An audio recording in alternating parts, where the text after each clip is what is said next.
when handling fire, you need to identify what is burning, because a fire is classified according to the source of fuel. If the source of fuel is carbonaceous in nature, like firewood, grass, files, peppers, that is a class A. And a class A type of fire, the best extinguishing measure is water. Tuko pamoja? So ile extinguisher utatumia kwa moto, what determines what you're going to use is the kind of combustible that you have. So make sure you get me well on this. Don't have your laptop on fire or your computer on fire and you want to use water. So we have actually 5 classes of fire. Type A is bao, nyasi, these carbons, peppers, such like. Type B is flammable liquids, where we have petrol, diesel, grease, such like. Then type C, it's gas. Okay? And then type D are flammable metals like magnesium, and the K or E is cooking oils and such like. Now, we don't have all the extinguishers here. What we have,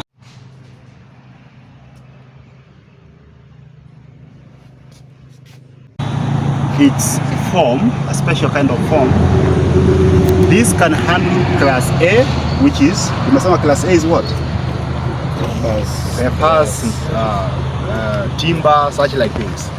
This is class, it can handle class A and class B, which are flammable liquids. Are we together?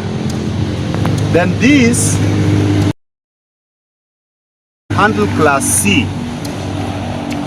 which is, what are we saying class C? Gas. Thank you. Gas. This can handle gas fires, but gas that don't burn at intense temperatures, because it has a particle of carbon and oxygen. Introduced to extreme temperatures, it disintegrates and burns. Okay? Then type D, we use an extinguisher called dry powder. It's a dry chemical, dry powder, which we don't have, and we have not done an installation of the same in your premises. So when you have found a fire, these are called first aid fire appliances. You know first aid? Huduma ya kwanza. And this is a fire blanket. So first aid fire appliances, they attend a fire at its onset. You don't get an inferno, moto inatoshana ile nyumba, unaenda na extinguisher. There you need to run for your life. Are we together? So these are first aid fire appliances. Once you find a fire, just use the word pass. Pass. I passed my exam, for example. Pass. P-A-S-S. Pass means you pull the pin. You kivuta akatakatika. You pull the pin. Okay?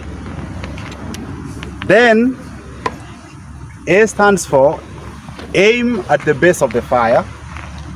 Moto isikuwe inawaka hapa na unaizima hapa juu. Haitazimika. You aim at the base of the fire. Then you squeeze and you sweep like this. Tuko pamoja? This CO2, it's under intense pressure. It's around 300 to 420 psi. That's a very high pressure. When you release this CO2, the whole of this pipe will be icy. Itakuwa ni ice. So that's why it has an handle. This is an handle here. So hii itakuwa ni ice mpaka hii head. So you use this handle ndio usipate icebergs.